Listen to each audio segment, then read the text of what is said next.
The silence in the courtroom was deafening as James Mitchell stood up, his weathered hands trembling slightly as he faced the judge.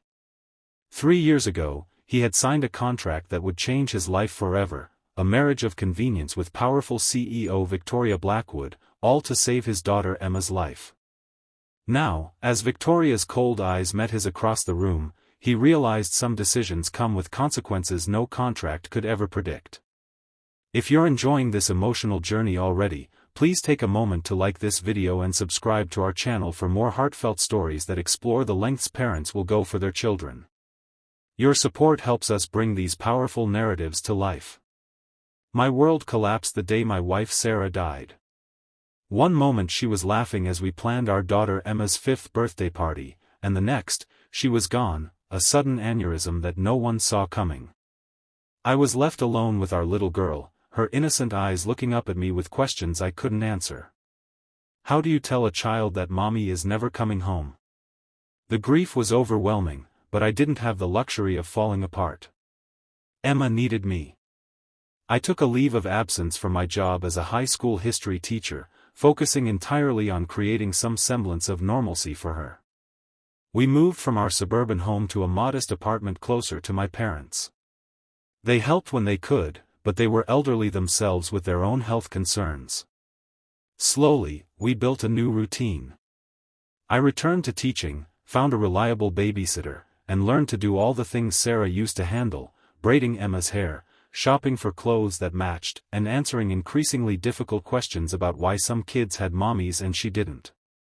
We were managing, barely keeping our heads above water, but we had each other. Then came the diagnosis that shattered our fragile equilibrium. Emma collapsed during a school field trip when she was 8. At first, the doctors thought it was dehydration, but further tests revealed the devastating truth: Emma had a rare form of leukemia that required specialized treatment. I sat in the sterile hospital consultation room, the doctor's words washing over me like ice water. The treatment protocol is aggressive and experimental. It's showing promising results, but I have to be honest with you, Mr. Mitchell, your insurance won't cover it. The figure he quoted made my stomach drop. $300,000. It might as well have been $3 million. My teacher's salary barely covered our living expenses and the mountain of medical bills already accumulating. I emptied my savings, sold my car, started a fundraiser, and picked up night shifts at a local warehouse.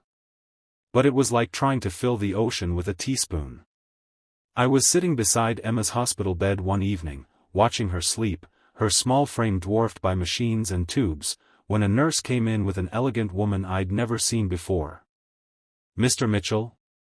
The woman extended her hand. Her voice was smooth, cultured. I'm Victoria Blackwood. May I speak with you privately? Victoria Blackwood. Even I recognized the name. She was the CEO of Blackwood Pharmaceuticals, one of the largest companies in the country.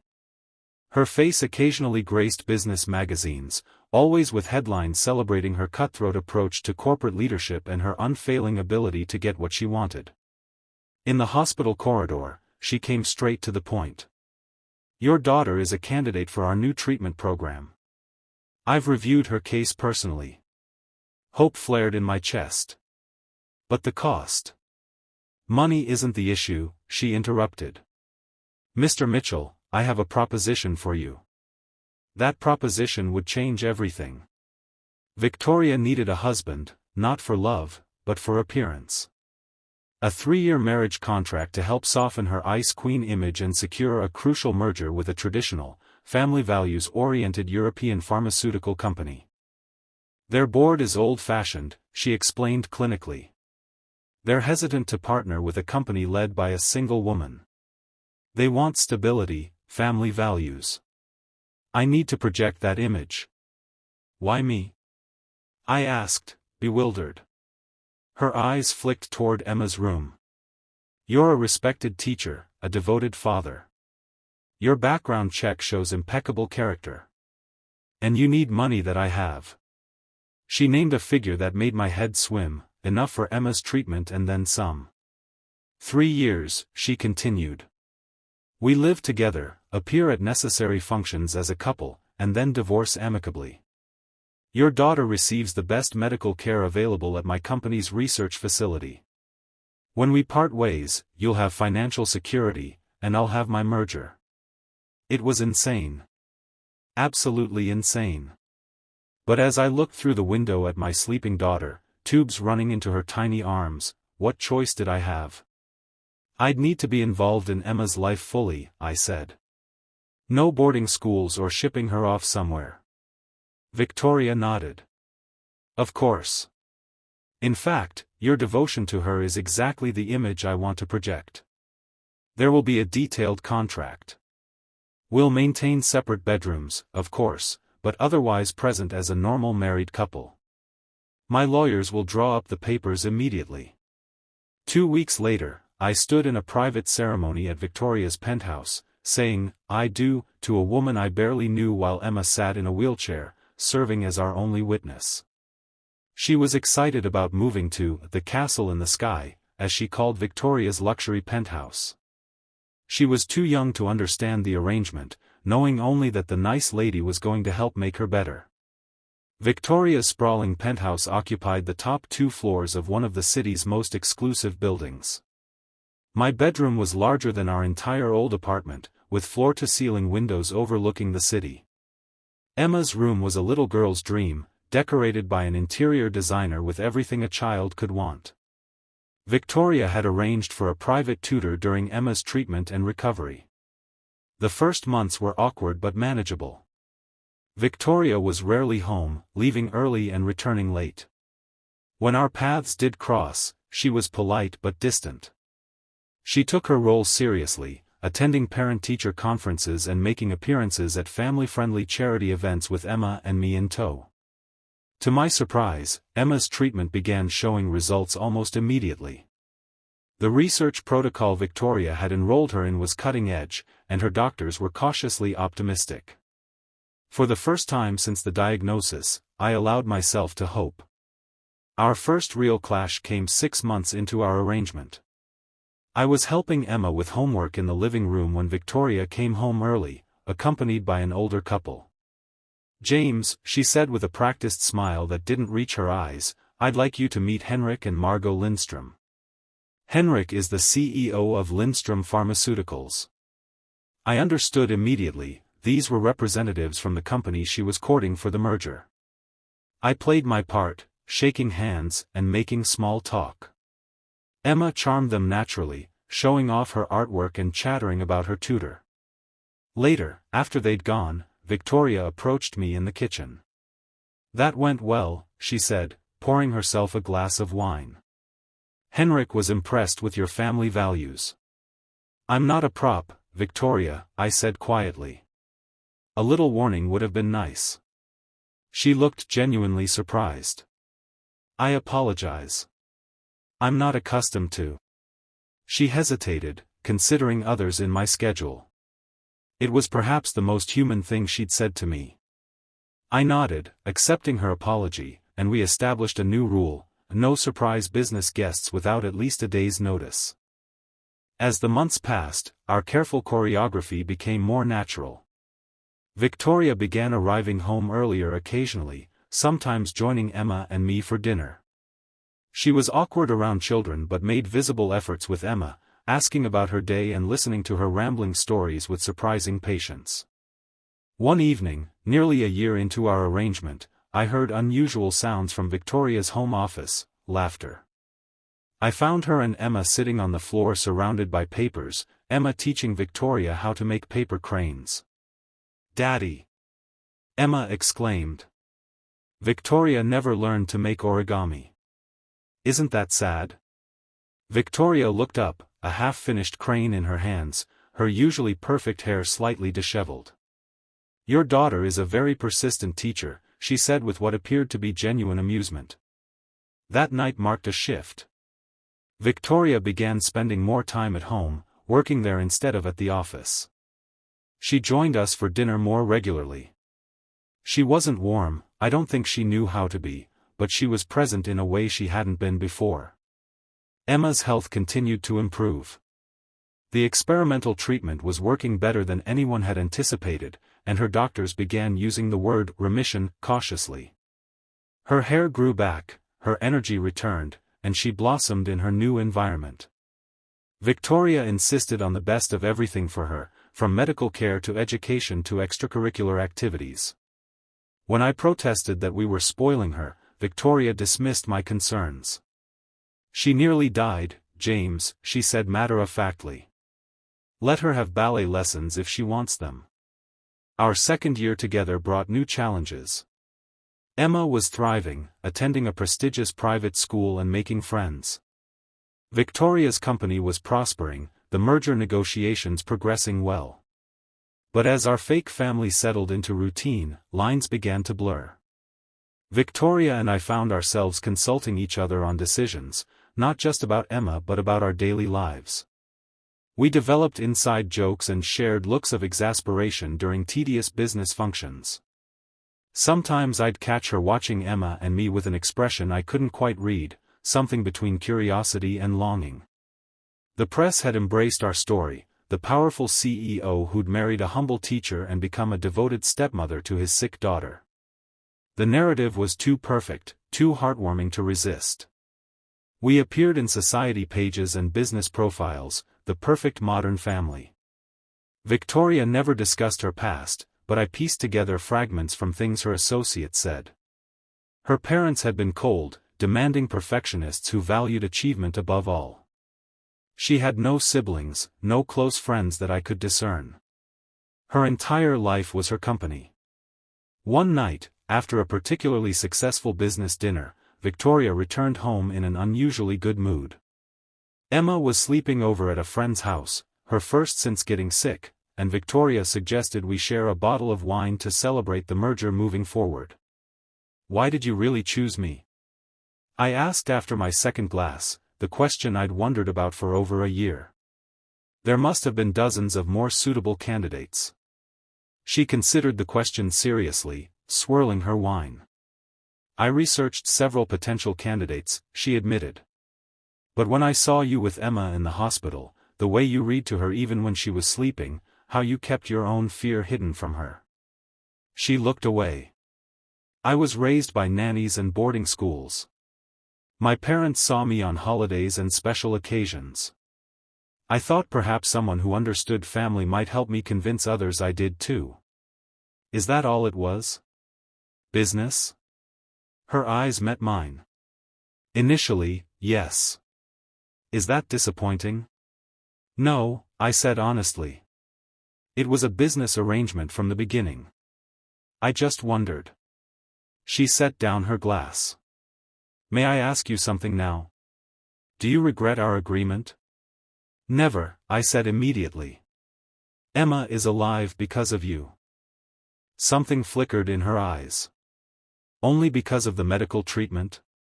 I hesitated, unsure what she was asking. "No. She's thriving in every way.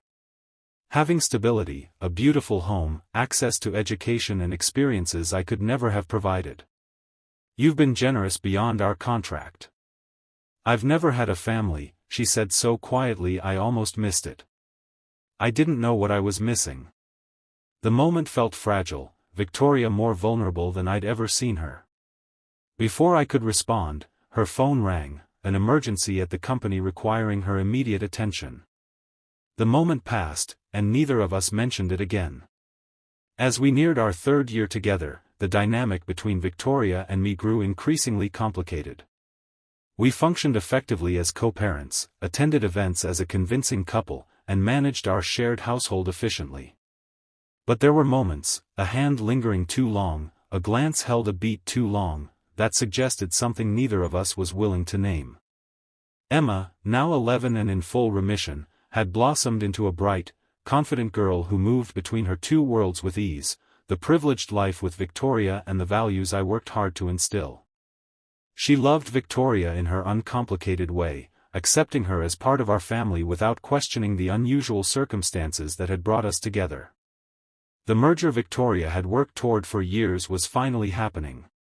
Lindstrom Pharmaceuticals was joining with Blackwood, creating one of the largest pharmaceutical companies in the world. The press was covering it extensively, and our family was frequently featured in the stories, the human interest angle too compelling to ignore. 8 months before our contract was set to end, Victoria approached me one evening after Emma had gone to bed. "The board meeting is next week," she said, her voice carefully neutral. "Once the merger is approved, we'll need to discuss our transition plan." The word hit me like a physical blow. Transition. The end of our arrangement. I'd always known it was coming, of course, but somehow it had begun to seem distant, theoretical. "Of course," I managed to say. "We should prepare Emma." Victoria nodded. "I've had my legal team draft generous settlement terms. You and Emma will be very comfortable. And she'll continue to receive medical monitoring at our facilities for as long as necessary." It was everything we'd agreed to 3 years ago, everything I should have wanted. So why did it feel like something was ending before it had properly begun? "Thank you," I said formally. "That's very fair." "James," Victoria hesitated, uncharacteristically uncertain. "These years have been educational for me. I hope they've been acceptable for you as well." Acceptable. Such a clinical word for what had become the most stable, secure period of Emma's life, and, if I was honest with myself, mine too. "More than acceptable," I said. "You've changed our lives, Victoria." She nodded once, then turned away. "Good night, James." That night, I couldn't sleep. I paced my room, thinking about the coming changes. Moving out of the penthouse. Explaining to Emma why we were leaving. Returning to my teaching salary, even with Victoria's generous settlement. But more than the practical concerns, I found myself dwelling on the absence Victoria would leave in our daily lives. The following week, everything fell apart. The merger announcement was scheduled, the contracts ready for signing. Victoria was working late every night, the strain showing in the tight lines around her eyes. I barely saw her, our brief interactions limited to logistical matters about Emma's schedule. The day before the final board meeting, Emma and I were having dinner alone when my phone rang, Victoria's private assistant calling to inform me that Victoria had collapsed at work and been taken to the hospital. I arranged for our neighbor to watch Emma and rushed to the private hospital wing where Victoria had been admitted. She was sitting up in bed when I arrived, looking pale but alert, arguing with a doctor. "I don't have time for this," she was saying. "The board meeting is tomorrow." "Victoria," I said from the doorway, relief flooding through me at seeing her conscious. "What happened?" She looked annoyed at my presence. "Nothing serious. Exhaustion and dehydration, apparently. I'm being discharged shortly." The doctor turned to me with visible relief. "Mr. Mitchell, perhaps you can persuade your wife to rest. She's experiencing severe exhaustion compounded by dangerously high blood pressure. She needs to recuperate for at least a few days." "I'll handle the doctor," I told Victoria. "But only if you promise to come home and rest." After a brief standoff, she agreed, and an hour later I was helping her into our apartment. Emma was already asleep, and Victoria moved with uncharacteristic weakness to the sofa. "You didn't need to come to the hospital," she said, but the usual edge was missing from her voice. I sat beside her. "You collapsed, Victoria." "Of course I came." She closed her eyes briefly. "The board meeting can wait," I finished firmly. "Your health matters more than any merger." She looked at me strangely. "Does it? To whom?" The question caught me off guard. "To Emma," I said. "To me." Something shifted in her expression. "Why?" "Our arrangement is nearly complete. Emma is healthy. You'll have your settlement soon." I felt a flare of anger. "Is that all this has been to you? An arrangement? Isn't that what we agreed to?" she countered, but her voice lacked conviction. "We agreed to a marriage of convenience, I said. But these 3 years haven't just been about convenience, have they? Not for Emma, and not for me. And I don't think they have been for you either. Victoria stood abruptly, swaying slightly before steadying herself. I need to rest. We can discuss the board meeting in the morning. She retreated to her bedroom, leaving me frustrated and confused. Something was happening between us, something neither of us had anticipated when we signed our carefully worded contract 3 years ago. Morning brought a new crisis. I woke to find Victoria already dressed for work, her assistant in the living room with documents spread across the coffee table. You can't be serious, I said when I realized she was preparing to attend the board meeting. The doctor said you need rest. This meeting has been in preparation for 3 years, James, she said without looking up from her papers. I'm not missing it. Your health is my concern, she cut me off sharply. Then, seeming to regret her tone, she added more gently, I appreciate your concern, but I know my limits. I knew better than to argue further. Victoria had built her reputation on iron determination, she wouldn't be swayed from something this important. At least let me come with you, I suggested. For appearance's sake. She considered this, then nodded. That would be helpful, actually.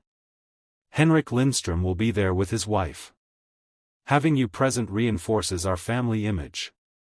Even now, it was about image. I tried not to let that sting. The board meeting was held in Blackwood Pharmaceuticals' imposing headquarters downtown. Victoria moved through the corridors like royalty, accepting deferential greetings from employees with regal nods. I followed in her wake, playing my part as the supportive husband. The boardroom was intimidating, a massive table of polished mahogany surrounded by stern-faced executives in expensive suits. Henrik Lindström, a distinguished man in his 60s, rose to greet us, introducing his wife and several key board members.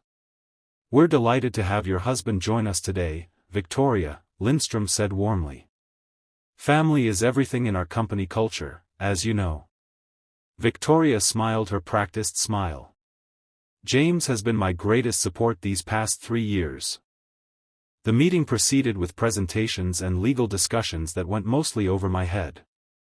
I watched Victoria carefully, noting how she occasionally pressed her fingertips to her temple when she thought no one was looking. She was in pain but hiding it masterfully. 2 hours in, during a brief recess, I found her in a private office adjacent to the boardroom, sitting with her eyes closed, her breathing carefully controlled. Victoria, I said softly, you need to go home. She opened her eyes. Almost done. The vote is next. You're pushing yourself too hard. I've built my life on pushing harder than anyone thought possible, she replied. And look where it's gotten you, alone in an office, in pain, with no one to tell you to stop except your fake husband. The words came out harsher than I intended, and I immediately regretted them. Victoria's expression shuddered closed. Thank you for your concern, she said formally. We should return to the meeting. The board reconvened, and the moment of truth arrived, the vote on the merger. Victoria stood to make her final statement, her voice strong despite her pallor. This merger represents not just the combination of 2 great companies, but the union of 2 philosophies, she began. Blackwood's innovation with Lindström's tradition. For 3 years, I've worked to demonstrate my commitment to the values Lindström holds dear: family, stability, community. She gestured toward me. My husband and daughter have taught me the importance of balance, of remembering that business success means nothing without personal fulfillment. Her words sounded sincere, practiced but heartfelt. I watched the board members nodding approvingly. This was what they wanted to hear. The Ice Queen had been thawed by family life. Then Henrik Lindström cleared his throat. Before we vote, there's one matter I feel compelled to address. He slid a folder across the table to Victoria. These were brought to my attention yesterday by a concerned party. Victoria opened the folder, and I saw her face go completely still. Without a word, she passed the folder to me. Inside were photographs, surveillance images of Victoria and me in separate bedrooms, documentation of our separate lives before our marriage, evidence of the contract we'd signed 3 years ago. Our entire arrangement exposed. "Is this true, Victoria?" Lindstrom asked, his voice heavy with disappointment. "Has this all been an elaborate deception?" Victoria straightened her shoulders. "The arrangement began as a business decision," she admitted, her voice steady. "James's daughter needed specialized medical treatment that my company could provide. I needed to present a certain image to facilitate this merger." Murmurs erupted around the table. Lindstrom shook his head sadly.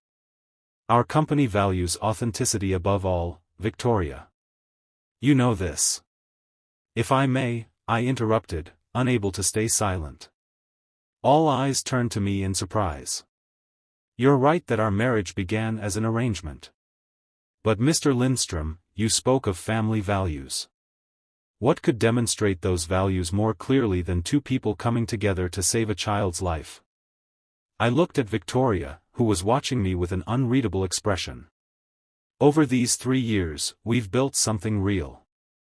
Not the conventional marriage you might expect, but a partnership based on mutual respect and shared purpose. Victoria has transformed from someone who saw family as a business strategy to someone who reads bedtime stories and attends science fairs. If that evolution isn't authentic, I don't know what is." Victoria's eyes never left mine as I spoke. When I finished, she turned back to the board. "James is being kind, but the truth is simpler. I did deceive you. I thought I needed a family to prove my worthiness for this merger, and I was willing to manufacture one. That was wrong." She closed the folder decisively. "I withdraw from merger consideration. Blackwood Pharmaceuticals will remain independent." The boardroom erupted in chaos. Victoria walked out, her back straight, ignoring the calls of her own board members. I followed her to the elevator, neither of us speaking until the doors closed. "You didn't have to do that," I said finally. "Yes, I did." Her voice was quiet but firm. "They were right, it was built on deception. You've worked for years toward this merger."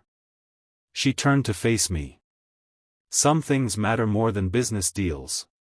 We returned to the penthouse in silence.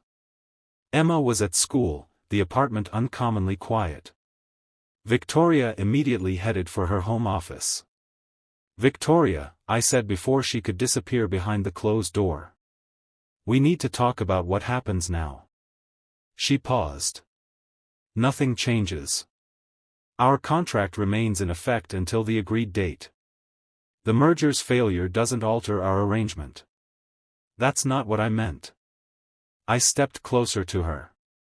"Back there, when you said some things matter more than business deals, what did you mean?" She looked away. It was a moment of weakness. "Ignore it." "I don't think I can," I said honestly. "Not anymore." Victoria's carefully maintained composure cracked. "What do you want from me, James? To admit that I've grown attached to you and Emma? That the thought of you leaving in a few months makes me feel physically ill? That for the first time in my life, I understand what I've sacrificed for success?" The raw emotion in her voice stunned me. "Victoria." "No," she cut me off. "We had an agreement. You fulfilled your part admirably. I won't hold you to anything more." She retreated into her office, closing the door firmly behind her. I stood there, my thoughts in turmoil. The controlled, calculating woman I'd married 3 years ago would never have sacrificed a merger for principle. She would never have admitted vulnerability, never have allowed emotion to influence a business decision. She had changed. We both had. That evening, Emma sensed the tension immediately when she returned from school.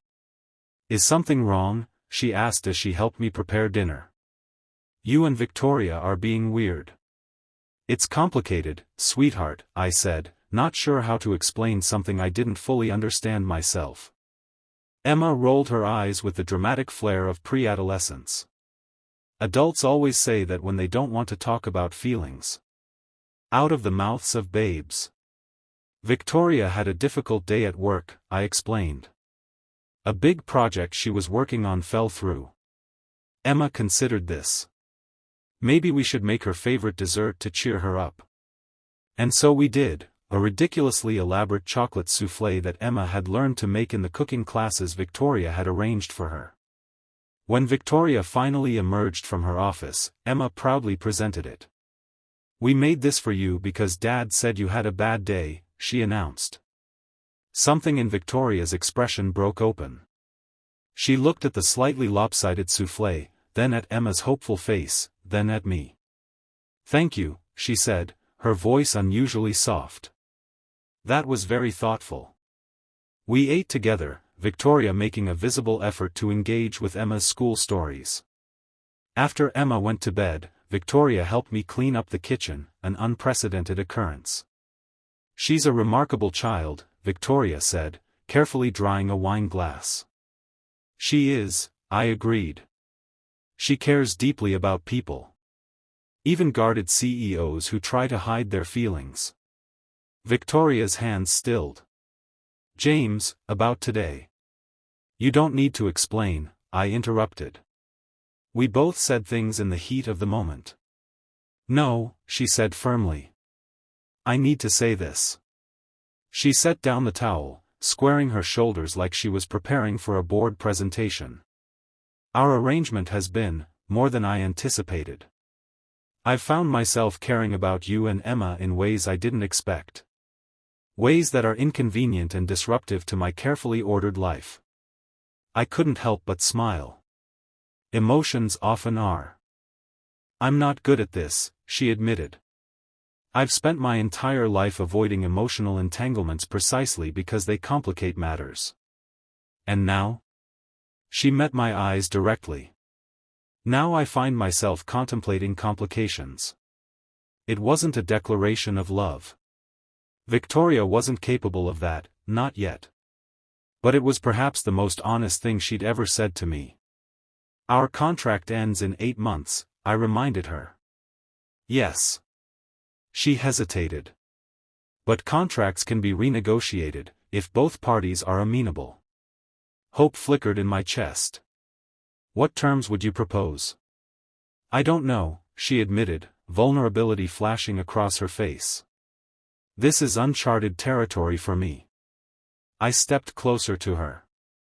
"What if we start by removing the expiration date? See where things go naturally? Without predetermined outcomes or obligations?" "Exactly. No contracts, no arrangements. Just 3 people figuring out if they might be a family." Victoria considered this with the same intensity she brought to business decisions. "Emma would need to understand the situation eventually."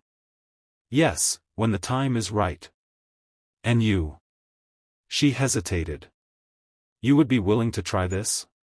"Not for Emma's treatment or financial security, but for other reasons?" I reached out, taking her hand in mine. It was the first time we'd touched without an audience, without performing for others. "Victoria, you came into our lives because Emma was sick and I was desperate. But you've become important to us for entirely different reasons." She looked down at our joined hands. "I've never done this before." "Done what?" "Chosen someone over something." She looked up at me. "Chosen connection over control." In that moment, I saw through all her carefully constructed barriers to the woman beneath, brilliant, driven, and profoundly lonely. A woman who had never known what it meant to belong to others, to prioritize relationships over achievements. "We can take it slowly," I assured her.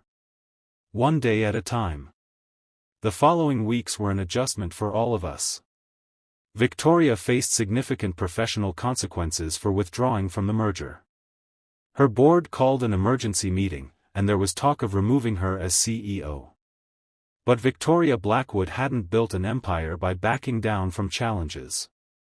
She presented a new strategic direction for the company, focusing on the research programs that had helped Emma and other children with rare conditions. Blackwood Pharmaceuticals will be known for saving lives, not just quarterly profits, she told me after emerging victorious from the board confrontation. And I find I care more about that legacy than I expected. At home, our dynamic shifted subtly. Victoria began joining Emma and me for breakfast before school. She adjusted her schedule to be home for dinner most nights. We started doing normal family things, movie nights, weekend outings, helping Emma with school projects. Victoria approached these activities with the same determination she brought to corporate takeovers, researching the best family board games and studying parenting books when she thought I wouldn't notice. 6 months after the failed merger, as Emma was preparing for a dance recital, Victoria found me in the kitchen late one night. "I've been thinking," she said, pouring herself a cup of tea, "about our living arrangements." My heart sank. Despite our tentative steps towards something real, she had maintained her separate bedroom. Perhaps she was having second thoughts about our undefined relationship. "What about them?" I asked cautiously. "They're impractical," she stated matter-of-factly. "Inefficient." I raised an eyebrow. "In what way?" "I find myself." She paused, searching for words, "wanting to be closer to you. Physically. And the current arrangement necessitates navigating the entire penthouse to achieve that proximity." I nearly choked on my water. Victoria Blackwood, the woman who could negotiate billion-dollar deals without flinching, was awkwardly suggesting we share a bedroom. "Are you proposing we consolidate our living spaces?" I asked, fighting a smile. She narrowed her eyes at my tone. "Don't mock me, James. This is difficult for me." "I'm not mocking," I assured her, crossing the kitchen to stand before her. "I'm just charmed by your approach to romance." Romance was never my strong suit. "I don't know," I said, taking her hand. "You did marry me to save my daughter's life. That's fairly romantic." A reluctant smile curved her lips. "A business arrangement that proved surprisingly beneficial in unexpected ways." "Very unexpected," I agreed, leaning in to kiss her. Our first real kiss, not performed for an audience but just for us, in the quiet of our kitchen. 3 years after saying vows neither of us had meant, we were finally beginning to understand what they could mean. Emma, perceptive as always, noticed the change immediately. "Are you and Victoria in love now?" she asked me bluntly one afternoon while Victoria was at work. I considered how to answer. "We care about each other very much," I said carefully. "We're figuring things out." Emma rolled her eyes.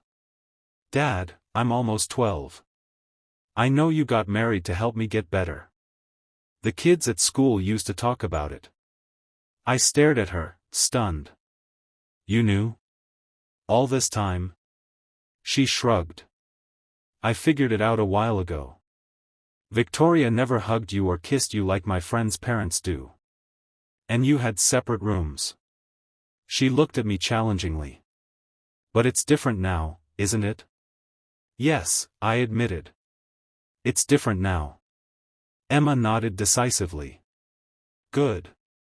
I like Victoria. She tries really hard, you know.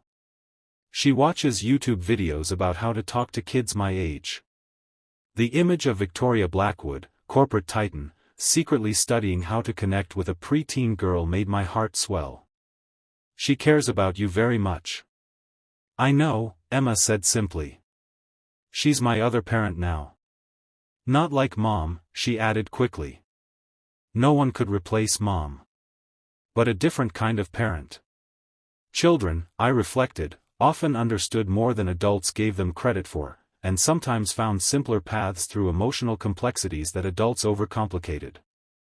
Our 3-year contract expired without fanfare or formal acknowledgement. The date passed, noted only as a quiet milestone between Victoria and me. By then, we had settled into a new normal, not the manufactured image we'd presented to the world but something authentic and imperfect and real. Victoria remained driven and sometimes emotionally distant.